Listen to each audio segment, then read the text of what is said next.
Force India has risen through the ranks of the sport of Formula One racing over the past 3 years, taking tangible steps towards securing frontrunner status in Formula One. Steve Martin is Health and Safety Officer for the team. For the guys that are involved in it, you know, we can make it as safe as possible. We're always going to have accidents. In whatever industry you're in, you're always going to have accidents. The trouble with F1, there's a few million people watching it on a Sunday afternoon when that accident might happen. You know, so we've just got to make sure what we do is completely controlled.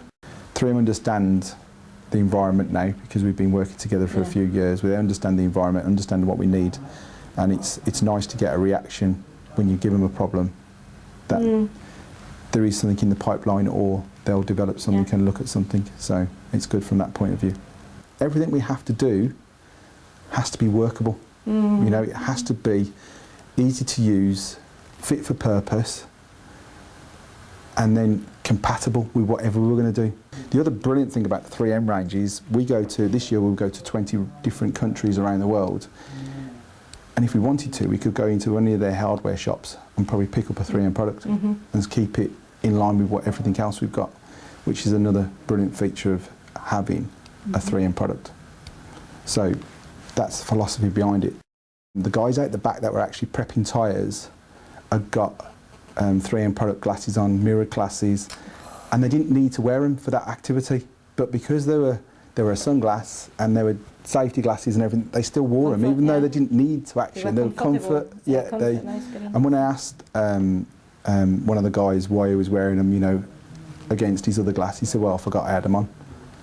And that's just a big tick in the box, like, you know, they're safe when they don't even know they're safe. You know, they're not having to think about things. It's just automatic that they put the kit on. It's like when the guy in Malaysia last year ended up with a rash on his arms.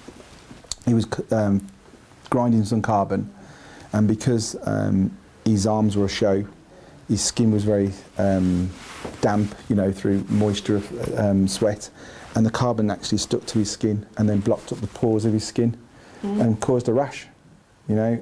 So it was, when I got back, I phoned up 3M Contact and says, right, this is my problem, how can we resolve it? And a couple of weeks ago we came back with a suit that is literally a Jupiter system on the backpack. Put a suit on, the suit's sealed and it blows up. So it gives a fresh air across the body and bleeds out, the air bleeds out, so no impurities can then get through. It's very good you get technical support. It's quite good. You can make a phone call, and if it's not being done, it's in the process, it's been done. MP3s come up, and I find that 3M have got a product that is earphones for MP3s that control volume. So guess what I'm getting? And then I'll make it company policy that they're the only sets that can be used, headsets that can be used, because I know that we'll protect our guys even if they are wearing MP3s, whether it be in the office environment or at their workstation, but they're not allowed to walk around with them. But it's another control, another 3M solution to a problem I've got. A pit stop that you see on telly will last 4 or 5 seconds, you know. That has been rehearsed over 100 times during a 4-day cycle. So the pit stop you see is the last time they're going to do it over 4 days. They don't have to think about what they're doing. It is automatic. So it is a massively well-rehearsed drill. So we don't leave anything to chance.